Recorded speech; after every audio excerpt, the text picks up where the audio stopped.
ces travaux dans le domaine. Évidemment, on parle de chantier, on vient de l'évoquer ici. Maintenant, forcément, ça a quelques conséquences en termes de mobilité, de circulation et de stationnement. Je passe donc la parole à Florian. Merci. Merci Jean-Marc. Madame la syndic, mesdames, messieurs, bonsoir. J'ai la tâche et le privilège de vous présenter les implications du chantier de la fête des vignerons en termes de mobilité, stationnement et circulation. On va essayer d'éviter les doublons avec les informations qui ont été fournies par M. Villy. L'intérêt ici de ma présentation, c'est de synthétiser tous les aspects de mobilité. Donc comme ça a été annoncé, on va vous présenter aujourd'hui uniquement les aspects qui sont en lien avec la phase de montage, puisque en fait les concepts de mobilité qui sont liés à la partie répétition, à la manifestation elle-même et puis à la partie de démontage vous seront communiqués ultérieurement.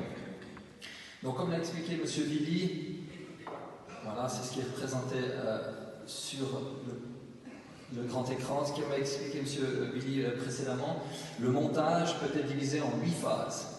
On a les 6 premières phases de chantier qui s'étendent à partir de lundi prochain jusqu'à la fin de l'année, qui sont relativement similaires en termes de mobilité, donc elles font l'office d'un seul et même concept de mobilité. Dans le même ordre d'idée, les phases 7 et 8, à partir du 2 janvier de l'année prochaine jusqu'à la fin des travaux à mi-mai 2019, elles aussi font partie d'un seul concept de mobilité que je vais pouvoir vous présenter à l'instant. Sur les phases 1 à 6, c'est-à-dire à partir de lundi prochain jusqu'à la fin de l'année, on a essayé au maximum, ça a été dit précédemment, de limiter l'impact du chantier sur les fonctionnements de circulation au sein de la ville. Et on a des travaux de préparation de cette place et de cette arène avec le plantage des pieux, comme ça a été expliqué par M. Villy, qui s'effectueront par secteur, comme ça a très bien été dit. Donc on aura la place du marché qui sera accessible en tout temps, avec aucune restriction de circulation jusqu'à la fin de cette année. On aura par contre des poches de stationnement, ça a été montré précédemment, qui seront inaccessibles. Donc même si, quelque part, la fermeture d'une partie de certaines places de parc sur cette place du marché ne devrait pas occasionner trop de désagréments compte tenu de l'occupation en journée notamment, on a un parking de substitution qui sera disponible à partir de cet automne, ou en tout cas avant la fin de l'année, avec environ 200 places de parc à disposition dans le secteur de la VR, juste en face des tennis du club de Vevey. Ce parking sera d'ailleurs à proximité des lignes de transport public. En plus de ce parking de périphérie, on a évidemment pour rappel que tous les parkings en ouvrage de la ville de Vevey seront toujours disponibles pendant la phase de chantier. Et en plus de ça, le parking du centre Manor, lui, sera accessible en tout temps, y compris en soirée et de nuit, dès la fin du mois d'octobre. Ça représente 70 places d'ailleurs supplémentaires à la situation actuelle pour arriver à un total de l'ordre de 440 places qui seront disponibles en soirée et de nuit. Comme évoqué par M. Villy, la fête de la Saint-Martin du 13 novembre prochain ainsi que les fêtes de fin d'année, la place sera entièrement disponible pour les célébrations. Notez également que les places de stationnement pour les personnes à mobilité réduite seront en tout temps disponibles sur la place du marché pendant cette phase de montage jusqu'à la fin de cette année.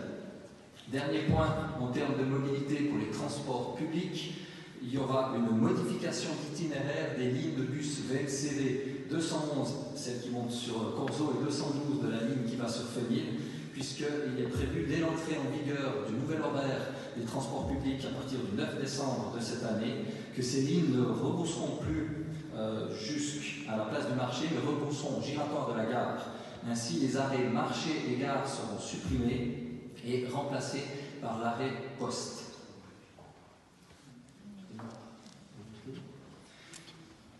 À partir du 2 janvier, l'entier de la grande place, de la place du marché, sera entièrement fermé à la circulation pour permettre le montage de l'arène, comme ça a été très bien expliqué précédemment. L'entier de la place que vous retrouvez en jaune sur ce dessin ainsi que le tronçon est de la rue du Torrent, qui se trouve ici, qui servira d'accès pour les véhicules de chantier.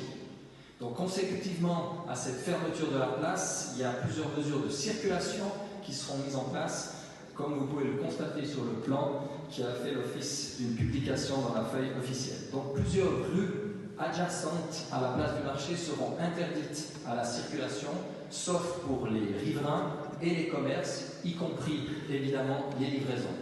Je vais passer en revue ces différentes rues qui seront soumises à ce régime de circulation particulier. Il y a tout d'abord la partie nord du quai de la Beuvèze, le tronçon que je viens de montrer, où l'accessibilité malgré tout au centre commercial Manor est toutefois assurée par l'avenue Nestlé, puis en remontant le quai de la Beuvèze depuis le sud pour accéder finalement à la rue Steinen. Comme vous voyez dessiné sur ce plan. On a également certaines rues qui seront autorisées à la circulation uniquement pour les riverains et les commerces. C'est la rue Madeleine, la rue Jean-Jacques Rousseau et l'avenue Paul Cérézol, que l'on retrouve ici.